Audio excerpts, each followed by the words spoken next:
Hello everyone, welcome back to a very special video. I'm DTM as always, and it is time for our yearly tradition here on this channel. The CYL 7 units are coming up, so now is a great time to look back on all of our past Brave units and do a tier list out of them.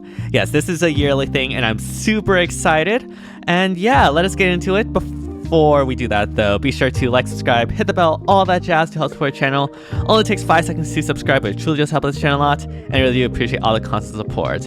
And yeah, let us begin. I guess for those that haven't watched the previous ones, how I rank these units in this tier list is how well they perform versus other options. And this is mainly considering the competitive modes, so things like Arena, Ether Raids, and now Summoner's Duels. And yeah, let us begin with Brave Ike. Oh boy, Brave Ike. Brave Ike was my OG carry, back in 2020, I want to say. Yeah, Brave Ike was originally the king of the Omni-type meta, but unfortunately, as we all know, Brave Ike did unfortunately fell off a bit. In today's meta, most Omni tanks really want to be speedy or have flat damage reduction or any other special effects like Unity or anything like that. Because right now, there is a lot of ways to get through damage reduction, and Brave Ike does not have any other mitigation. Bjork's Blessing is absolutely terrible, which is why no one runs that. And yeah, way back, we all remember Dual Leaf was the OG Brave Ike killer, which basically pushed Brave Ike out of the Ether Raids meta just because of Dual Leaf. And there are still a lot of powerful reds, right? We can think of things like Valentine's Chrom, we can think about now Legendary Hinoka, for instance, and unfortunately, Brave Ike doesn't really have a lot of killing power either, and has very subpar speed, as mentioned before, and is very relying on, say, speed stacking Brave Lucina in order to be able to meet those speed checks, along with that special acceleration.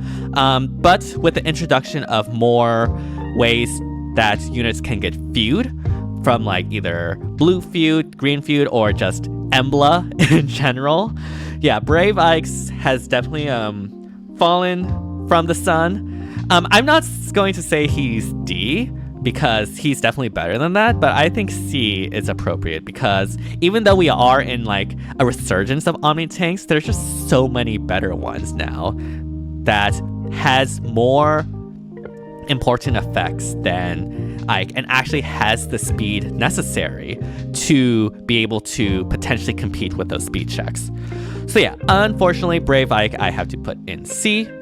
Next we have is Brave Lynn, and honestly, what do I need to say about her? I mean, she was initially the best CYL unit, pre-refined, post-refined, yeah. She struggles a lot and faces a lot of competition from other range cabs. Sakei Blessing, which is what made her unique, also does not have Fire Sweep against beast units, which used to not matter, but definitely matters now with Fallen Edelgard and now Femortis and even the Lion King even. And we're getting new beast skills that allow you to keep the transformation effect. So beasts have actually risen in the meta since I think the last time we talked. Again, because of Femortis and the like. Theoretically, you can run Fire Sweep, Poison Strike with her, but then it's the same as any other ones. Why would you use her over, say, Summer Leone back in the day? So yeah, there's really no reason to use her. She's really bad, very, very bad. Definitely a D tier. Oh my goodness, that's kind of really sad, actually. But speaking of sad, I think someone in IS really hates Roy because, yeah, before Eliwood's weapon evolution, it might have been decent, but post, there's literally no reason to use Roy over Eliwood. Sure, there are minor differences in stats where Brave Roy can be better, especially now that he has his Resplendent version, but whatever stat difference there are just doesn't matter. Brave Roy is 5-star. Sure, you can get hit him from the 4-star special rate, but Eliwood you probably have a bunch in your barracks and you probably just use him. And it's not like Eliwood and Roy are that usable either nowadays. Like, you can't get through a lot of front lines or saves. He lacks the killing power, and I just think there's so many units that does his job better. So yeah, Roy, I think by far has to be last, like, for sure, right now. Alright, next we have is Brave Lucina, and Brave Lucina used to be like the premier support unit when she got her refine, but the support landscape has changed significantly. First, her specific support, the breath effect that she gives, is less valuable than before. There are other units that can provide special acceleration, though none with the speed stacking that she can provide, which she is desperately clinging to provide a niche. Of course, nowadays we have breath seals, and of course we do have units like New Year's Valoria and now Gnaw, who can provide that as a positive status buff, like a visible status buff. More importantly though, because of Emblem and Feud and just other developments in the meta, we really shifted away from support drives to support effects and status buffs in support. Feud is just a lot more common, especially in Dark, and that just completely shuts her down. Like nowadays, you probably want to use things like Eliwood and Gnaw, for instance.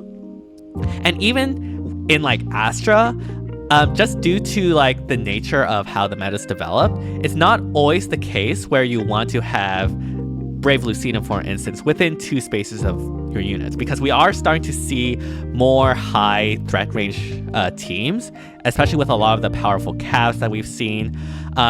That's really only at like the highest investment defenses, because without that high investment, they generally don't have the firepower needed to get through a lot of the tanks.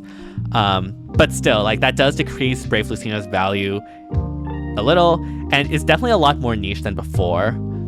Although again, like she's still like her main like niche is speed stacking drive with that special acceleration support. So that is where she has value and does have a niche. And so I do think it's better than C or D. So I think she belongs in B. And I do generally agree that she's probably the best out of the current CYL 1 batch. Speaking of best, we have Best Hector here, Brave Hector. Oh my goodness, is there like a unit that has withstood the test of time as much as Brave Hector has?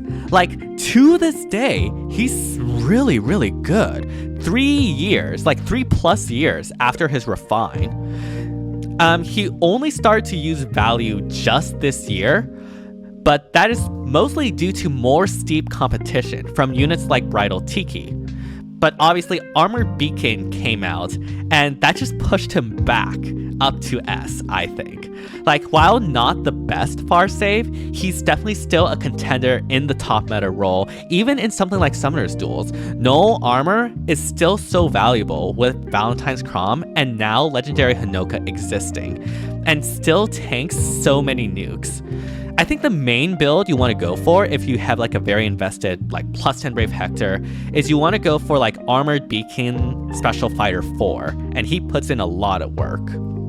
Again, definitely not the best far save. I think I'd rate Bridal Tiki, Ascendant Idun, and even Valentine's Lucina over him, but like still, he's still a top tier save unit, definitely deserves S. Now next we have is Brave Celica, and Brave Celica, with the refine along with double line, she can Gale Force really well. Like Brave plus special acceleration and like a pulse effect after combat enables that to be procced really reliably.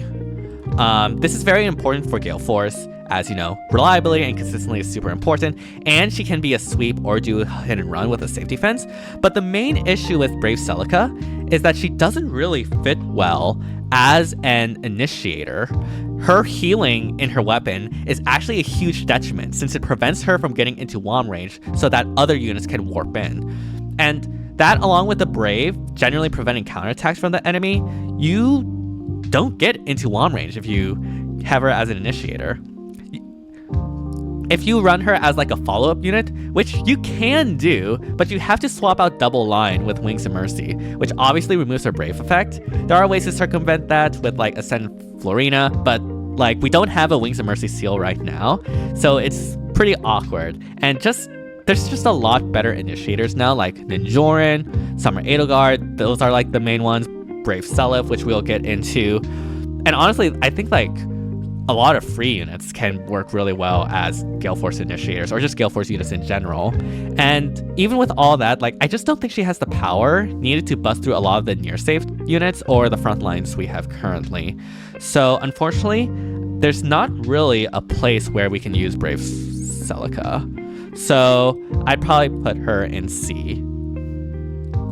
Alright, next we have is Brave Ephraim. And Brave Ephraim honestly was meh on release, and honestly, I don't think he has improved since then. Green armor causes a lot of issues. We have, again, like I mentioned before, we have a lot of powerful red nukes these days. Valentine's Chrom, Legendary Hinoka,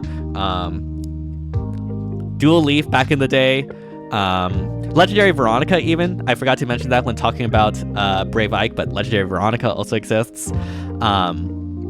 But yeah, what makes him unique is having the offensive half of NFU, which isn't really that valuable as a save unit compared to a deny follow-up effect on the enemy.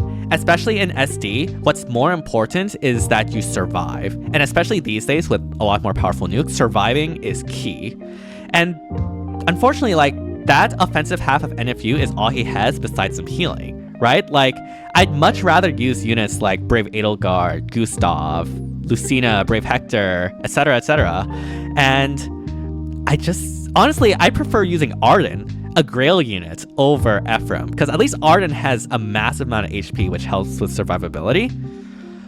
So yeah, I'm not that high on Ephraim. I probably put him in C. You can make him functional, but it will be subpar.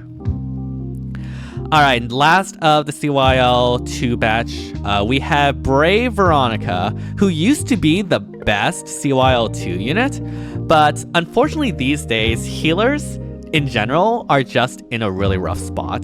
The main archetype Cav healers were useful were like Restore Traps, or Cav Lines, or like other high threat range teams. Razzle Dazzle is good, like you can apply flash, etc. But nowadays, well, Restore Traps are completely extinct. And Cav Lines, you know, they're there in dark, but the tanks that Cav Lines or like Cav healers need to deal with is just so much stronger. Brave Veronica can contribute, but her perf weapon just doesn't cut it right now. So like if you go for Flash Staff, she's just like any other Cav healer, and there's really not a lot of reason to use her. In Bridal Catria balls, unless you are like Valentine's Elise or Fallen Maria, healers don't really have a place there. We are seeing the return to an Omni-Tank meta, which means Brave Veronica can find value in sniping units like Mythics and Light. And with Freyr, we might see the return of Restore Traps, and we have gotten some healer love in the form of like the tier 4B skills and the offensive specials. I'd personally say Poetic Justice is her best in slot B, and you probably want either Light Restraint or Holy Panic, but we really want like a healer flash special. Like Light Restraint, I believe, decharges special and applies guard. Holy Panic applies panic. We need one for flash. But I don't think that changes much from where Brave Veronica is as a unit-wise. Those buffs are nice, but yeah, she's definitely fallen from grace and pretty subpar. I'd probably put her in the top of C. Yeah, that makes sense. Alright, next we have is Brave Alm, and at the time of his refine, is literally one of the biggest hero or zero to hero stories. Like, getting extra movement and wind sweep made him into an extremely strong melee nuke. And with the rise of dragon saves, yeah, he is sort of less effective since he doesn't sweep them. You can run water sweep to help with that, and obviously you still have the dragon effectiveness. Unfortunately, because he is infantry, he does not have the range that Cavs does with extra movement, like something like Brave Seliph, and he doesn't have Canto like Brave Seliph, so you don't really see him that often in Summoner's Duels. However, in Aetherite's offense, he still has a very valuable role, and that is in the form of being an AoE Gale Force Initiator. Because of the true damage in his A, the AoE is insanely strong and can cut through the saves that often stop a lot of common Gale Force units. What you do is you run him with Wrath, Winter Bernadetta, and something like Growing Wind. And then you use the self-damage from Winter Bernadetta to like, basically, I think it's either Reciprocal Aid or Ardent Sacrifice. And use that repeatedly until he's below Wrath range. And then, boom, you go in, get that huge AoE nuke, and because you manipulate his HP, other Wings of Mercy units can then follow up. So that is honestly where I think he shines really, really well, and I don't think a lot of other units can really do what he does there. Even without that, he's still a very strong melee nuke, even if he's not top tier. So yeah, definitely A tier. Alright, next we have is Brave Micaiah. And Brave Micaiah as a flying nuke is interesting, but I think it's safe to say that she is far from the premier nuke right now. Armor effectiveness is nice, but she doesn't really have the power to cut through a lot of the common save tanks. Since last time, we did get buffs like Remote Sparrow and Guidance 4, so she can definitely still perform, and she is amazing in Arena. Having flying mobility with that Guidance 4 and can even heal with a sacrifice, all of that is huge in Arena because mobility obviously is super important, and you generally don't have a lot of good healing options in Arena either.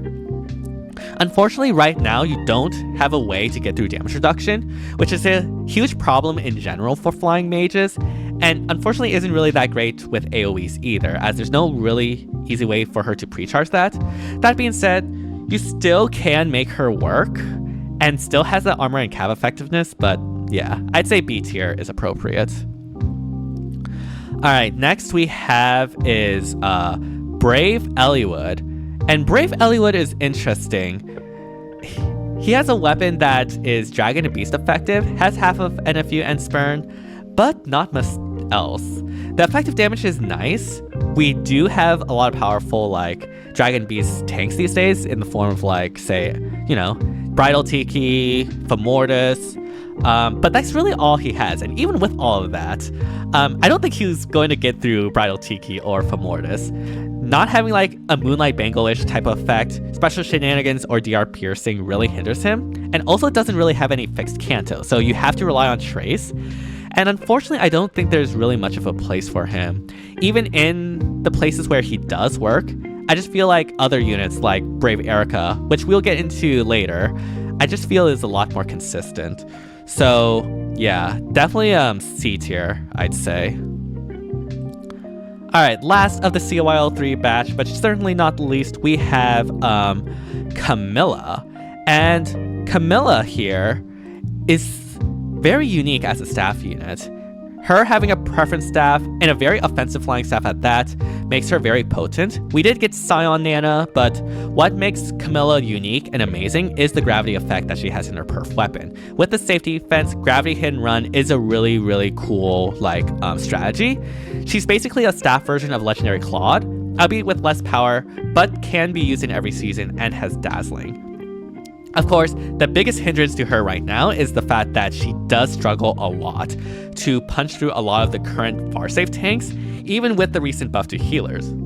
Like, even with, say, Poetic Justice and Light Restraint, it can be difficult. But with Light Restraint, you can decharge special and apply guard, which can be useful on the next engagement. So that is something you can consider. But unfortunately, she also doesn't have Canto, which does hinder the strategy a bit. I really wish she had Canto. I really wish she had more power. That being said, I think what she has is pretty unique, so I'd probably put her in B. Alright, next we have is Brave Dimitri. So, we all know how Alm was the biggest zero to hero at Refined time. Well, step aside, because Brave Dimitri's Refined has arrived. Like, literally 0 to hero. Him having flat damage reduction, extra stats, and neutralizing foes bonuses is huge. Like the flat damage reduction alone, in combination with how damage reduction he has in his B, the DR plus flat DR, due to how the damage calculation works, makes him take very little damage and transformed him into one of the premier Omni tanks. And right now we have a perfect storm too, as Omni tanks have seen a resurgence in the meta, especially after Emblem's release. There are very little nukes that can actually deal with him, even with Bridal Catria. And DC in his weapon is also really good now too, because we have a lot of good A skills that can provide like additional things other than just stats. Like we have Finish for the healing, or we can have Stance for the guard, and there's a bunch of others. So yeah, definitely S tier, I'd say. Honestly, probably better than Brave Hector right now. So yeah, next we have is Brave Edelgard, and like Brave Edelgard was already pretty good pre-refine, but post-refine is a monster. She gets so many stats from the refine effect and gets healing and guard. It makes her so tanky and very difficult to take out unless you have armored effectiveness. Therefore, she is one of the premier near save units, and honestly, probably the best near save unit. It's really just between her and like, I guess, Valentine's Lucina, maybe? Like, it's really just her, honestly. Armor weakness is an issue for her as a far save, but she does have enough stats and effects that you can justify running CYL and Shield in the A. She has guard already, so you're not losing out on the stance skill, and she can definitely work, and that is especially helpful in something like Summoner's Duels, because obviously movement is really good in Summoner's Duels, and her being able to have that like increased like mobility range as an armor without the reliance of say like Guidance 4 or anything just makes it really, really easy and flexible to use her in SD, and definitely has a niche for her as well. So yeah, definitely S tier, I'd say. Next we have is Brave Claude, and unfortunately Brave Claude got the short end of the stick in the CYL 4 refined batch, I'd say. His main issue isn't even Fatal Smoke anymore, as that is not really common these days. It's just that unless you really, really invest into him, he just can't survive many common nukes, melee or range. The DR in his refine is nice and all, but as a ranged unit, he can't run Guard Bearing 4, which is absolutely huge for flyer tanks. You probably have to run something like Speed Preempt, which works, but is not ideal, as his speed is slowly but surely starting to get eclipsed. Of course, as a flyer, you can run Guidance 4, which is always going to be valuable, and as an archer, you can run Deadeye to nuke things, but as a nuke, it's generally not that good. Unironically, I think I prefer many Grail flyers over him, with Guidance 4 and Guard Bearing 4 like Cynthia, or even Har. Again, there are ways to make him work, but yeah, definitely pretty subpar. I'd say C. Alright, next we have is Brave Lysithea. And Brave Lysithea, honestly, I find super underrated. You don't really see her, like, at all. For one, just having self-damage by itself offers invaluable utility. It helps get units down to HP thresholds. It's not as good as Winter Burnie, but it's good enough. And with the Desperation in her weapon, the Special Acceleration, and the Warping, she nukes really hard. Because she already essentially has like Oath in her weapon, you're free to run Times Pulse 4 and either Special Spiral 4 or Magic No Follow-Up. She is just a super powerful nuke. Not the top of the top, but very strong. So I'd say an A. Alright, next we have is Gatekeeper. For those of you who know me in the channel, he is my arch nemesis. I will never forgive him for stealing a spot from Chrom that one time. Oh, how you were so hyped, yet disappointed so much.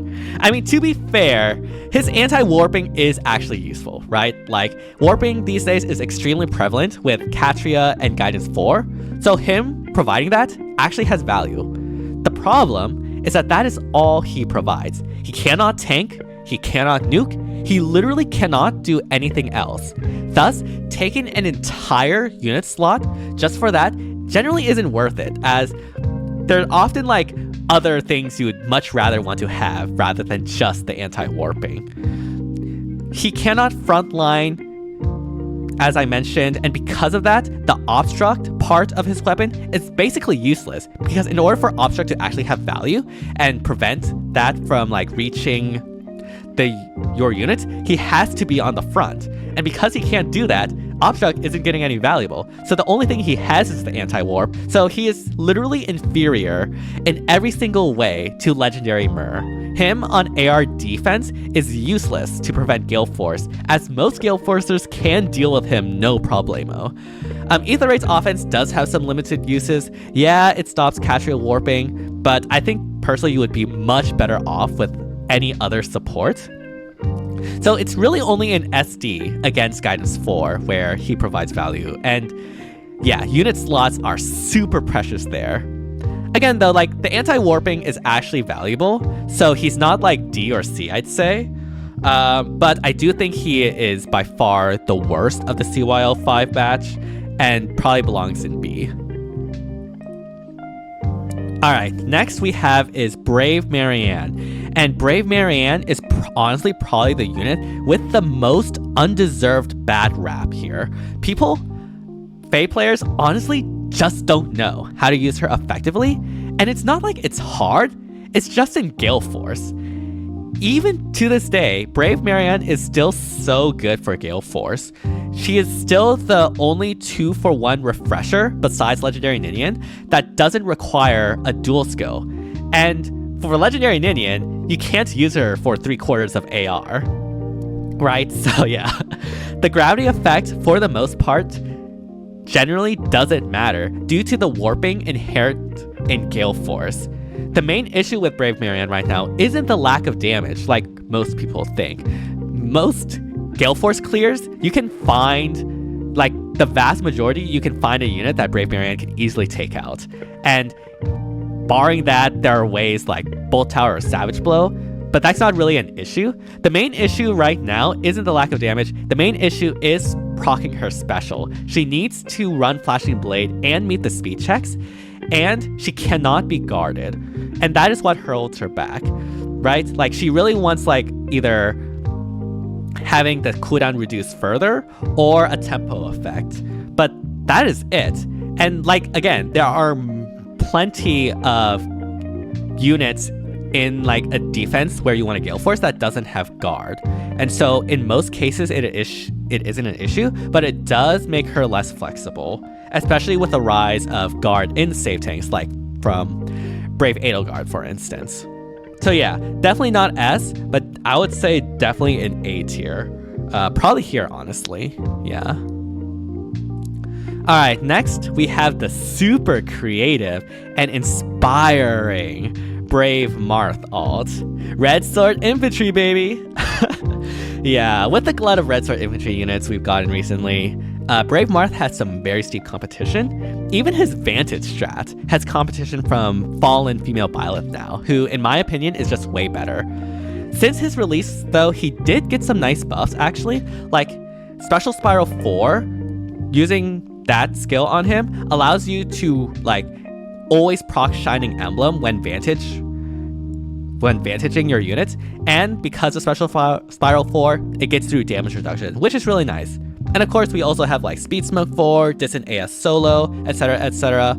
And we have returned to seeing a resurgence in the Omni-Tank meta over saves. But yeah, Brave Marth honestly is far from the meta sword unit, but you know, it's pretty decent. I'd say B. Nice. Next we have is Brave Eirika. And Brave Eirika has gone up and down in terms of perception. She was stellar at the beginning of Summoner's Duels, but has since fallen off with being outsped and just there being a lot more damage reduction. Tank busting capabilities of her has definitely been less than what it was.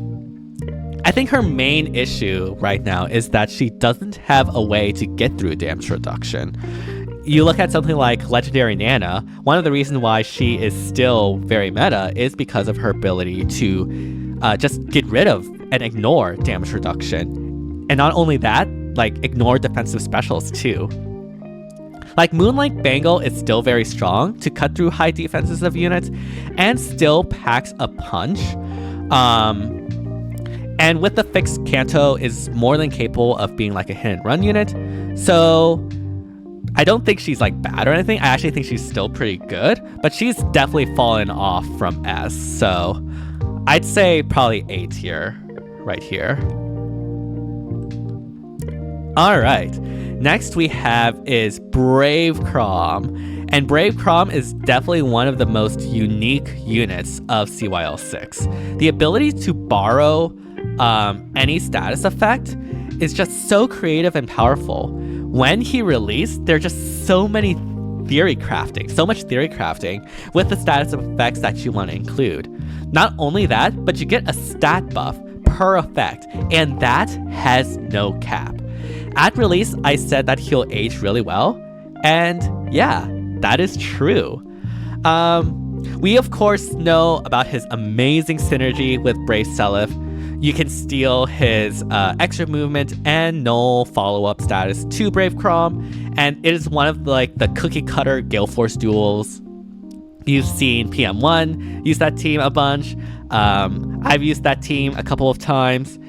It's just amazing synergy, and that combo is also essential in the sort of cav rushdown teams you see in SD. The amount of stats he can stack also on occasions can make him an even better tank buster than Seliph, right?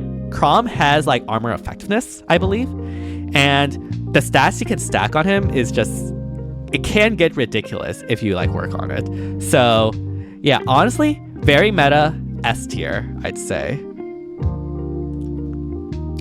All right, next we have is Brave Tiki, and oh boy, how IS have treated you so poorly. She actually has a really cool weapon effect with like the scowl effect that is super valuable, but unfortunately, she is infantry, and as Bridal Tiki has shown, she really wanted to be in armor.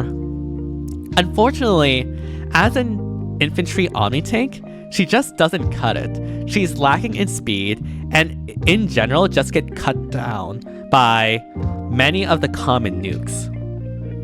You can definitely make her work, but like, she's a modern unit with good DR in that B, but I mean, 1 month later, we got Ascended Tiki, who in my opinion is just far better, right? Like, that is actually so insane that we got a better young Tiki over Brave adult Tiki. Like, that is just so sad. IS has treated you so poorly, Tiki. You did not deserve this. Adult Tiki fans, I think, deserve so much better. But yeah, I'm gonna put her in B. Again, like, you can make her work. She's definitely better than C or D, but definitely far from meta right now. Alright, we have Brave Seliph next, and like, I don't think there's any question about this. Like, what can I say about Brave Seliph that you all aren't already aware of? I guess to start, like, Miracle makes him very I guess not very, but like really, really hard to kill, and has the insane speed to not only generally only take one hit, and therefore there's not a lot of cases where you can get past that Miracle by doubling, but also that insane speed helps bust through a lot of the save tanks. But of course, that's not like the biggest thing about him. The biggest thing is that he has extra movement innately, which is huge, right? Like, that threat range as a melee unit is insane, and is why he is very present in something like Summoner's Duels, in like the cav rushdown teams that you generally see with that. In addition, you have Kanto 2, which allows for hit and run, but that is also effective in Gale Force. And again, like I mentioned before, you often use Brave Seliph with Brave Chrom in that Gale Force team. The duo just in general is super strong for that. And yeah, he's also Brave Seliph is honestly an insta-ban whenever I see him in SDS, and for good reason. So yeah, I definitely put him in S tier.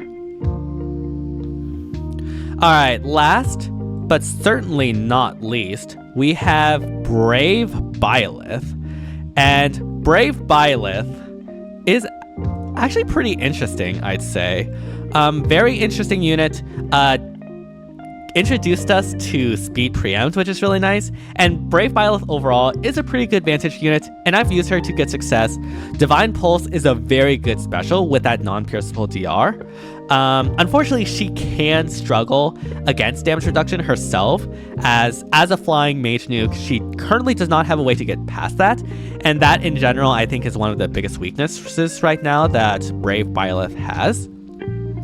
But is still pretty competent as a Vantage tank. She's definitely not meta. I think there are better Vantage tanks now, even better like mage Vantage tanks. Like I think Ninja Camilla is up there. So not top meta, but I'd say A is definitely like appropriate for her.